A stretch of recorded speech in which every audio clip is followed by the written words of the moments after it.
Vote की चोरी नहीं की, वोट की लूट की, डकैती की। अधिकारी जात के आधार पर पोस्टिंग पाए थे और उन्हें निर्देश थे कि भारतीय जनता पार्टी को किसी भी परिस्थितियों में आपको जिताना है। आज तक चुनाव आयोग ने कोई कार्रवाई नहीं की। कम से कम आज तो बताए कि चुनाव आयोग ने क्या कार्रवाई की है। कि हम चुनाव आयोग से अपील करते हैं कि कछुए की रफ्तार से न चलें।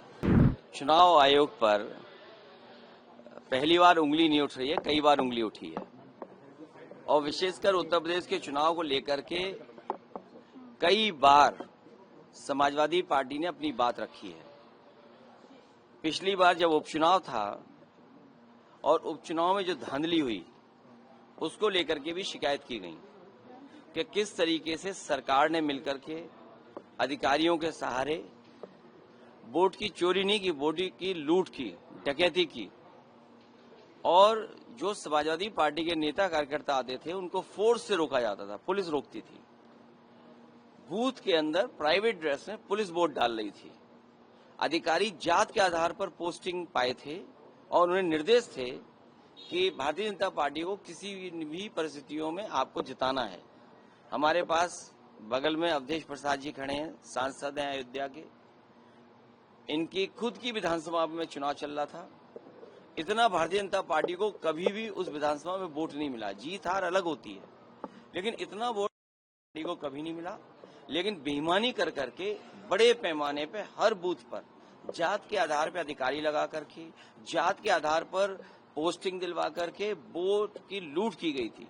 और उससे पहले 2022 के चुनाव में जब समाजवादी पार्टी ने, और मैंने खुद आरोप लगाया था कि जानबूझ करके समाजवादी पार्टी को वोट काटे गए, डिलीट किए गए, तो चुनाव आयोग ने नोटिस दिया। नोटिस के जवाब में मैंने 18,000 ऐसे वोट जो डिलीट कर दिए गए थे, 2019 में उन्होंने वोट डाला था, 2022 में डिलीटेड हो गए थे, और जबकि वो वहां मौजूद थे। वो 18,000 वोट की हमने सूची दी थी। आज तक चुनाव आयोग ने कोई कार्रवाई नहीं की। कम से कम आज तो बताए कि चुनाव आयोग ने क्या कार्रवाई की है। क्या वो भी जो दोषी थे उनके अधिकारियों के खिलाफ कोई कार्रवाई की गई हो। एक तस्वीर है जिसमें पुलिस का अधिकारी सीधा रिवॉल्वर तान करके रोक रहा है वोटर्स को। रामपुर में जब घटना हुई तब भी हम लोगों ने शिकायत की कि रामपुर में किस तरीके से वोट रोके गए, लोगों को घर से नहीं निकलने दिया। वो वीडियो विजुअल्स है सबके पास, लेकिन कोई कार्रवाई नहीं हुई। सरकार बीजेपी की है लखनऊ में, सरकार दिल्ली में बीजेपी की है। हमें उम्मीद है कि कर्नाटका में कम से कम सरकार कांग्रेस की है। ऐसे अधिकारी जिन्होंने वोट चोरी कराई है, वो बीएलओ हों, एसडीएम स्तर के हों, जिलाधिकारी के स्तर के हों, उत्तर प्रदेश में सरकार होती तो हम लोग कार्रवाई करते उन अधिकारियों पर। हमें उम्मीद है कि कांग्रेस पार्टी उन तमाम अधिकारियों के खिलाफ जिन्होंने वोट चोरी करके वोट चोरी में साथ दिया है, उनके खिलाफ कार्रवाई होगी। और जब कभी समाजवादियों की सरकार बनेगी, और हम उम्मीद है कि हम चुनाव आयोग से अपील करते हैं कि कछुए की रफ्तार से न चलें।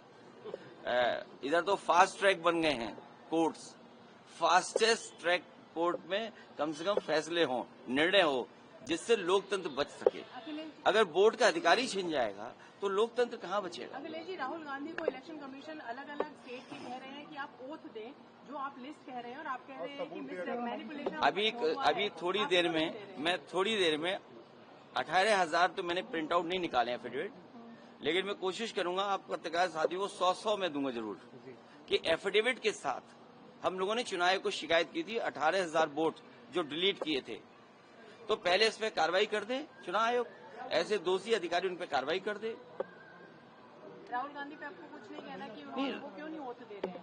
नहीं, वो कांग्रेस पार्टी और राहुल गांधी, क्योंकि ये एक्सरसाइज इसके बाद होगी, उनके कार्यकर्ता लगेंगे और ऐसे वोट जो निकाल दिए गए, डिलीट कर दिए गए, उनका एफिडेविट लेके आएंगे। हम भी एफिडेविट लेकर के आए ना।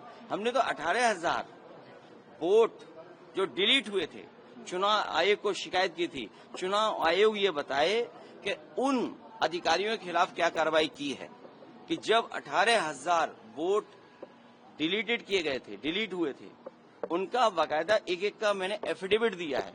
हर वोटर का, उसके खिलाफ क्या कार्रवाई दी? अगर उसमें कार्रवाई नहीं हुई है तो कांग्रेस पार्टी के राहुल गांधी भी क्यों आप पूछ रहे हो कार्रवाई होगी कि नहीं होगी? सर, आप लोग अपना नाम भेजेंगे, लिस्ट भेजेंगे जो 30 लोगों का नाम मांगा गया है? 30 में तो हम होंगे।